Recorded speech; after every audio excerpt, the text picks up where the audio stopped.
сәлем достар, бүгін біздер телефонда көп ойындарды немесе программаларды тазарту үшін не істейтінімізді айтамыз. Бірінші біз мысалы ютубқа кірейік, біз ютубта көп нәрсені көреміз, ол қанша мегабайт алып жатыр, немесе оны тазалау үшін мына мысалы ютубқа кіремін, мен жиі тазалап отыратын ютубта да жиі тазалап отырамын. Сондықтан ютубқа кіргенде кірмейміз, басып тұрамыз, мынандай дегенді басамыз, қолданбақ барады.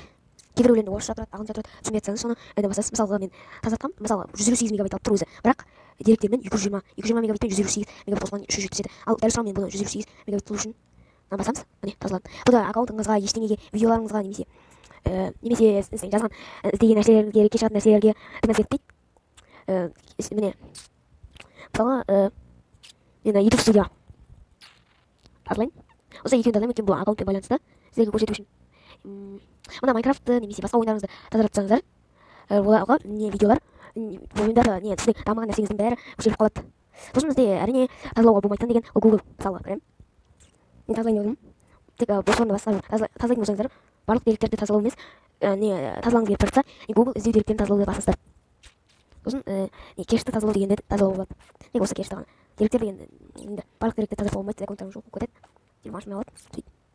Сосын камера, видеоларды не істеңіз, видеолар жойылып қалады. Контактын тазартсаңыздар, тек бізде тазартуға болатын деген. Мына ойын кеңістігі деген көп ойындар телефондар болады, осыны тазартсаңыз, өздеріңізге сенімді заттар ғана тазартсаңыздар болады. Басқа нәрсті тазартпай қоюға мен ақыл беремін, сондай тазартуға болмайды. Ендеше осы біздің айтқан видеомыз аяқталды. Сау болыңыздар.